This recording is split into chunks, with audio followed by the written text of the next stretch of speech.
Let's talk this through by speaking with the Managing Director, Beacon Consulting Limited, Dr. Kabir Adamu, who's joining me to give us more insight into this. Thank you so much for being on the news at 6.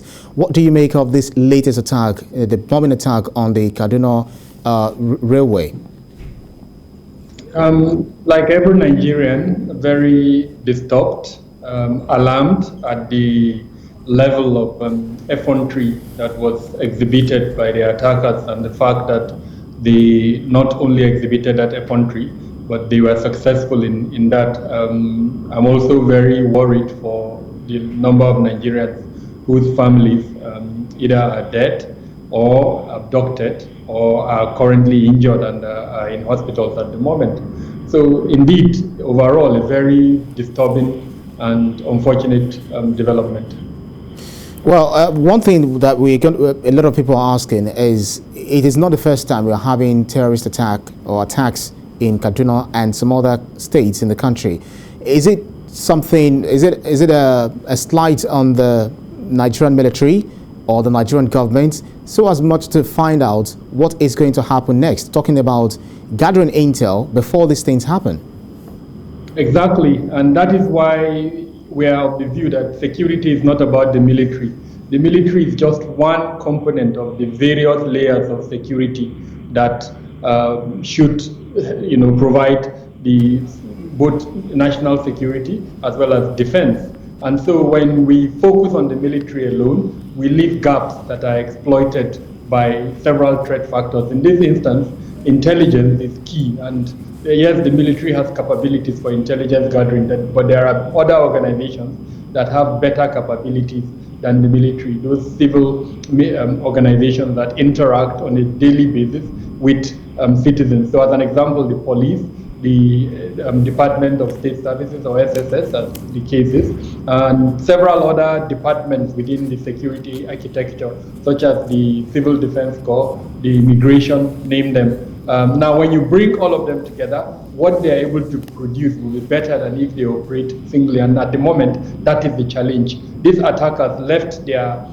safe haven, came to the rail track, planted an IED, and nobody observed that. Nobody called the train service to warn them that, look, something has been planted on this rail track and that they should not continue with that journey. Now, it happened, the incident happened, and from what we are told, for almost 2 to 3 hours, there was a continuation of some form of raid or ambush on the train service. So clearly, both a failure of intelligence as well as a failure of the security arrangement that was put in place to protect that train. Well, I would like you to react to what the Vice President said, of the Monday attack on the Kaduna-Abuja train. He said it's an attempt by cowards to cause fear. Do you also agree so? This is a statement by the second highest ranking person in the country. He probably has intelligence that made him to make that statement. What I know for a fact is that there was a failure of security that allowed that incident to happen, and I'm hoping that the government would investigate and find out who was responsible to ensure that that incident does not occur, and more importantly, to take action against that person so that we don't see a reputation in the future.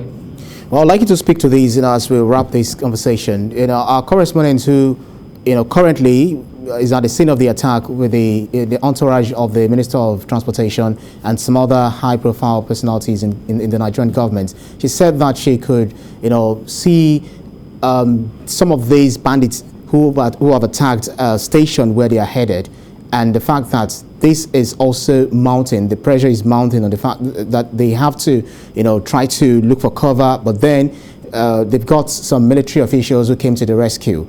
How would you describe this guy's boldness? Are they getting bolder than they've always been? There's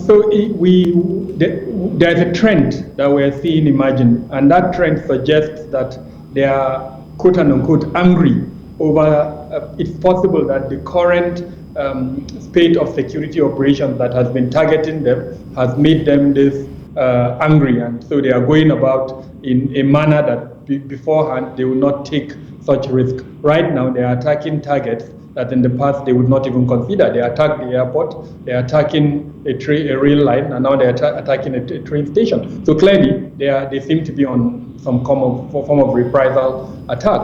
Now, for me, what matters is the ability of the security department to prevent that type of attack and to send a message to them that, look, you cannot challenge the monopoly of the use of force by the state.